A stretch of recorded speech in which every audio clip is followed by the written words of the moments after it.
Hello everyone and welcome to today's video. So in today's video we have a lot to break down. I'm going to be going over the results from last night, from Tuesday's election night results. I appreciate everyone who did take the time to watch my live stream. Obviously I did, I think 5 hours and like 30 minutes on that live stream. So I appreciate everyone that came by to watch, whether it was for a few minutes or whether it was for all 5 hours. I appreciate everyone that took the time to watch. Today's video I'm going to break down some of the major races that took place last night and some very important indicators in these races that were still left up for grabs. So we're going to start first with the state that closed their polls first in South Carolina. One of the main races of the night in South Carolina was the governor's race, where the Republican and Democratic primaries took place. Now, on the Republican side, no candidate was able to break 50% of the vote, so there will be a runoff election for South Carolina governor. Pamela, the lieutenant governor of South Carolina, who also was endorsed by President Trump, finished in first place, and the Attorney General of the state of South Carolina, Alan Wilson, finished in second place, both of them getting 29% and 26.35% to head to the runoff. Representative Ralph Norman ended up getting 17.22%. He finished in third place. He did avoid the runoff roughly by about 43,000 votes. So from an overall vote standpoint of 468,000 votes, nearly almost 469,000 votes, Norman falling about 43,000 down of Alan Wilson. In a grand scheme of things, isn't a very massive amount, but when you look at the percentages, it's about a 9-point gap. So from a percentage standpoint, it's a relatively large amount for Norman to fall under Wilson. From a vote standpoint, not really as big as a difference there. Rom Reddy, the I believe businessman that sort of rose out of nowhere in the final few weeks of this race, did end up finishing in fourth place, getting 14.27%, edging out current U.S. Representative of the 1st District, Nancy Mace, someone that was a very vocal President Trump supporter, then obviously made a lot of statements about the president, and I don't want to say it for the sake of demonetization, but if you know what is perhaps the biggest scandal in the U.S. politics in the last 2 years, that's what she was talking about a lot. President Trump obviously didn't like that, and Mace ends up not getting the endorsement from Trump, and she ends up finishing in fifth place at 12.23% of the vote. So not only did both Ralph Norman and Nancy Mace lose this primary and not advance to the runoff, but they both gave up their arguably very safe Republican congressional districts to run for this race, and now both of them are out of a job at the end of 2026. What I'm trying to say.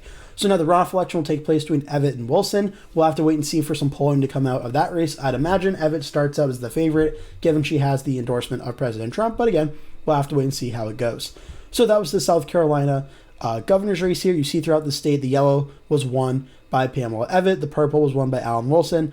And despite the polling showing a very close race, with Evette at 19.6, Wilson 18.5, seeing it actually translate on the map, showing that it was only about like a 3-point and under gap between Evette and Wilson. I think it's fair to say both Evette and Wilson did a pretty good job in this race at consolidating a lot of the support at the top. Evette ends up gaining about 10 points on what the poll said. Wilson ends up gaining about 7 points on the poll. So very strong election night for both of them.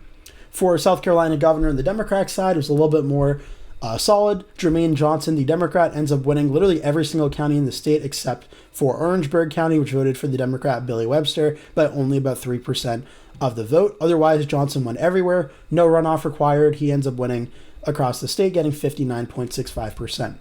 Another South Carolina race that was widely talked about was U.S. Senator Lindsay Graham, who obviously Lindsey Graham, very well known for being a I would say neoconservative, very big war hawk, certainly a big supporter of the Iran war. And Lindsey Graham, as someone that was potential for a primary challenge tonight, essentially that was all put to bed the second President Trump endorsed him and really doubled, tripled, quadrupled down on supporting Lindsey Graham. Lindsey Graham ends up winning the primary, getting 56.79% of the vote. So he did survive without having to go to a runoff of getting more than 50% of the vote. But again, it is very significant. The incumbent U.S. Senator only gets about 56.8% of the vote. That would mean roughly about, 43.2% of the vote overall voted for somebody other than Lindsey Graham. Now, most of that vote went to challenger Mark Lynch, who got about 28.9%, though there were a handful of Republican candidates that did also add up to looking probably around like a 14 to 15% of the other vote there. So it's definitely Lindsey Graham does win. He wins outright. He does what he has to do. Is it a potential worrying sign? He only got about 57% or so of the Republican vote in the primary. It could be, but given how South Carolina usually votes for a Republican, and Graham won himself by 10 points in 2020, he'll probably be able to survive the general election. Though it is interesting, Lynch did win Greenville and Spartanburg, 2 counties in South Carolina. For U.S. Senate, similar to the Democratic race for governor, Annie Andrews wins this primary without too much of a challenge, getting 61.53% of the vote. So a very strong performance for Andrews. She wins outright, no runoff needed there. So those are some of the big races in South Carolina for the top of the ticket for Senate and governor.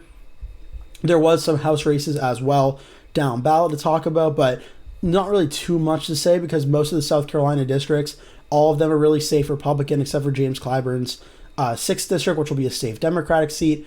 So in terms of there, nothing really too significant for the general election took place in South Carolina other than the Senate and governor's races, which if we were to go to the map here, I would have the South Carolina Senate seat for Lindsey Graham listed as likely Republican in between 5 and 15%. For the governor's race, I would have it right around 15 points, whether it be safe or likely Republican. I think about a 14-point win would also have it be as likely for the Republicans.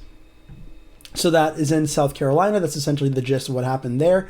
Maine was a lot more, no offense, but Maine was a lot more competitive in a lot of aspects and a lot more interesting. Obviously, the 2026 U.S. Senate race, Graham Platner race, got a lot of attention. As of the time recording this video, only 84% of the vote is in, but that's not a problem for Graham Platner, who ended up winning outright, getting above 50% of the vote. Maine does utilize ranked choice voting if you fall under 50%. Graham Platner did not have that issue, getting 72.48% of the vote. Janet Mills, the governor of Maine, who did drop out of the race, but her name remained on the ballot, did get about 20% of the vote at 19.59%. I saw during the live stream a comment that Steve Kornacki of NBC said that Platner's campaign was looking for the benchmark of 76% for this race, so Platner does fall short of that, getting 72.48%. But still, it's kind of hard to say, well, Platner only got 72.5% of the vote in the Senate race in Maine, when Lindsey Graham, a Republican incumbent in South Carolina, only got about 57% of the vote, and nobody really expects Lindsey Graham to lose his Senate race. Now, Platner is taking on a Republican incumbent, but in a state like Maine, that is not too far off in terms of how South Carolina votes in the presidential level to how Maine votes when it comes to overall margin of victory numbers. Platner's numbers, I think at the very least, are strong enough to have the support of a large share of the Democratic Party, a majority of the Democratic Party, and he's now going to bring this into a general election fight against Susan Collins. For Maine governor, 87% of the vote is now in, and the biggest indicator we have in this race that we know for sure is that ranked choice voting will be used in the Maine governor's race. So no candidate broke 50% of the vote. As of the time of recording this video, the numbers currently have Nirav Shah at 26.48%, 44,567 votes. Hannah Pingree is in second place at 23.44% with 39,444 votes. Troy Jackson with 35,790 votes, 21.27% of the vote. Shenna Bellows has 34,959 votes, 20.77% of the vote. And Angus King has 13,540 votes, 8.05%. Now, the way that ranked choice voting goes is everybody that got these votes in the first round here, these are considered the voter's first choice candidate. So once ranked choice voting happens, for instance, the last place candidate, Angus King's, his first place votes are essentially thrown out. What happens is on a ranked choice voting ballot, you select who your first candidate is, but then you also select your second choice. And in this case, there's 5 candidates in the race. So there's second choice, third choice, fourth choice, and fifth choice. So 5 total options here. Those who marked Angus King first, the first choices are thrown out. Now they go to their second, third, fourth, and fifth choice. So those votes from Angus King will then go into the next round of ranked choice voting, where it will be Nirav Shah, Hannah Pingree, Troy Jackson, and Shenna Bellows. And then we'll see what happens. Once all those votes are tallied up, does a candidate break 50% of the vote? Given how evenly divided the vote is across all these candidates, that likely won't happen. So then the next candidate that's likeliest to go down in the next round of balloting will either be Shenna Bellows or Troy Jackson. Jackson does lead Bellows by roughly about 800 votes or so he does have a little bit of an edge. Depending on how those 13,540 votes go, though, it's possible Bellows could pass Jackson. It's possible Jackson could stay above Bellows. It's more likely than not both Hannah Pingree and Nirav Shah will be safe, as they have quite a big vote gap here of roughly about 5,000 votes over Bellows and about 4,000 votes over Jackson. So we'll have to wait and see there. So let's just go hypothetically that both Bellows and King are the first two Democrats eliminated. Well, then, same process. The second, third choice candidate votes go in for Jackson, Pingree, and Shah combined from Bellows and King's numbers. Now you get down to an interesting race because it's important to note that Hannah Pingree and Troy Jackson have a co-endorsement pact in this race, which is they co-endorse each other that whichever one of them ends in the final two, if it's Nirav Shah versus one of them, they pledge their support to them, and they encourage their supporters to pledge their support to Jackson and Pingree and not Nirav Shah. So it's possible whether it's Jackson or Pingree, given the amount of votes right now, 4,000 vote gap here, Hannah Pingree looks more likely to make it to the final round than Troy Jackson does, and assuming Nirav Shah continues there, it could become a ranked choice voting final round tabulation of all the second, third, fourth, and fifth choice ballots between Nirav Shah and Hannah Pingree. Now, right now, it's a 5,000 vote lead for Shah versus Pingree, but when you add up all the combined votes, including the 35,790 of Troy Jackson, a lot of those voters, if they listen to their candidates, may have actually thrown their support behind Hannah Pingree as well. So it looks like Nirav Shah can win this race for sure. He's currently in the lead, but Hannah Pingree has a real chance here if she advances in the final round to potentially defeating Nirav Shah once ranked choice voting takes place. And that's why when it comes to the overall odds, Hannah Pingree has a 71% chance to win this governor's race according to the Polymarket odds. Kalshi has her at 73. So it seems a lot of people are banking on the ranked choice voting playing out with Hannah Pingree at least in the final two versus Nirav Shah, most likely. Maybe Troy Jackson, but more likely against Nirav Shah, and Hannah Pingree ends up getting most of that vote. So that's where things stand on the governor's race on the Democratic side. On the Republican side, a little bit of a similar situation here. 89% of the vote in. This race will also be going to ranked choice voting. The only difference here is it's a lot less spread out, where the leading candidate, Bobby Charles, has 37.29% of the vote already locked up, which is roughly about over 10 points more than Nirav Shah currently has. Now, Republicans down ballot, Jonathan Bush is in second place, member of the Bush family, obviously, and Benjamin Midgley, who has a very strong challenge at third place here at 20.28%. And Garrett Mason, the fourth place candidate, is getting about 11% of the vote. So there's a good amount of vote. There's roughly almost 63% of voters in Maine on the Republican side that did not vote for Robert Charles.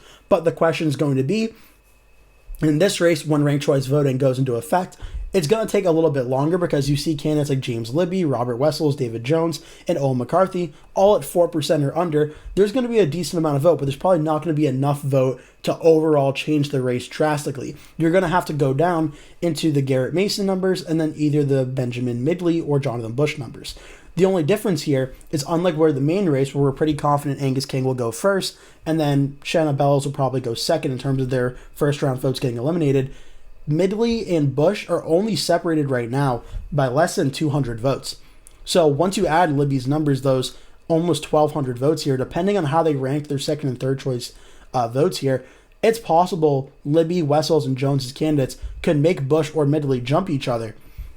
And then without even mentioning getting to Owen McCarthy or Garrett Mason's about 11% of voters. So it's going to be really interesting to see the ranked choice voting for the Republican governor side, because we know Bobby Charles will likely be one of the final two when it gets to the 1v1 to get to the 50% ranked choice voting. But for whether it's Bush or Benjamin Midgley, anyone's guess which one of them, seeing as they only have about a 200 vote difference here.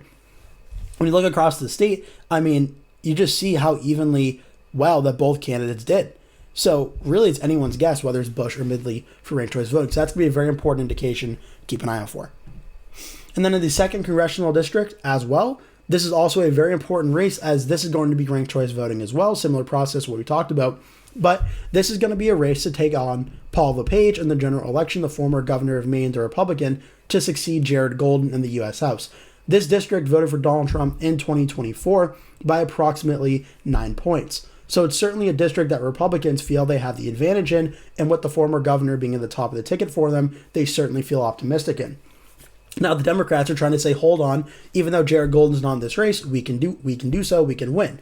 Now Joe Baldacci is the current leader at 30.55%, Matthew Dunlap's in second place at 30.13%, Jordan Woods in third place at 28.63%, Paige Loud's in fourth place at 10.69%. There's only 4 candidates in this race, so this ranked choice voting process should take a lot less time, but it's going to be interesting here. Because you look here, Baldacci is only leading Dunlap by about 200 votes, and Dunlap is only leading Wood here by about 900 votes.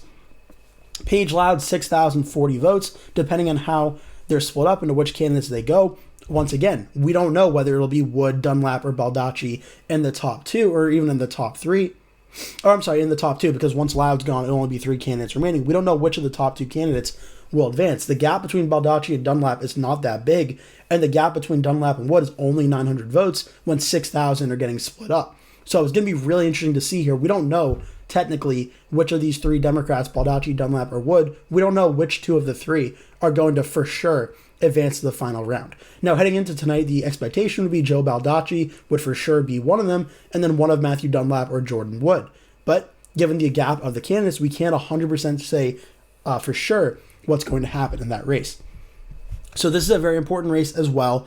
For the general election where things currently stand, everyone knows the Maine Senate race. Whether you think it's lean Democrat for Graham Platner, whether you think it's lean Republican for Susan Collins, you can honestly argue both directions.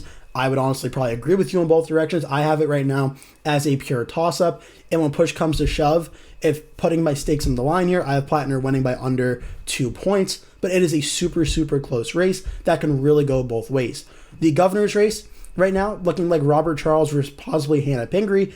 Maine is, though, even though the Senate race is going to be very close, it's typically more of a likely Democratic state at the presidential level and even at the governor level. Janet Mills defeated Paula Page by over 10 points last time. It is an open race, but I think one, the Democrats should still win by more than 5 points, especially in a President Donald Trump second term midterm prediction. So Maine I would put as likely Democrat on the governor side. So those are the races that take place in Maine, or took place in Maine and are still taking place in the state of Maine. The first district in Maine is going to be a safe Democratic win. So the Republican Ronald Russell did win the primary, but he'll be losing to the Democrat Sherry Pingree, the mother, obviously, of Hannah Pingree in the general election. Next, we have the state of Nevada. Nevada, whose results are not fully in, I don't believe, as of the time doing this video. The most notable race to talk about is the governor's race, where Republican Governor Joe Lombardo easily won his primary, getting 93.3% of the vote.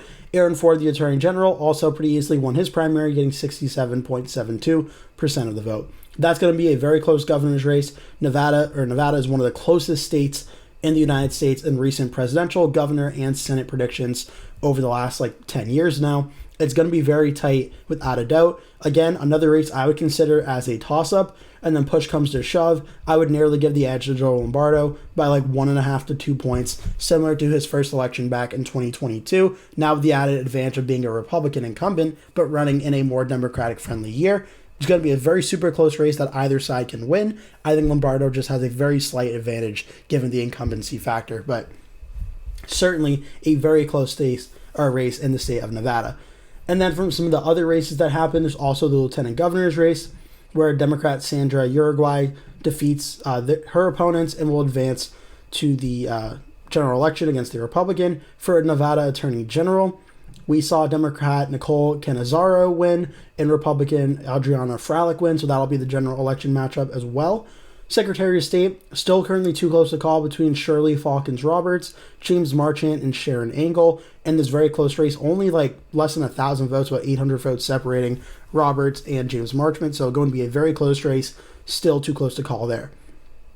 Also, North Dakota had one election tonight. It was the at-large U.S. House primary. Julie Federchuk, the Republican representative, won this primary very handily. So not too much to talk about there, but that did happen as well.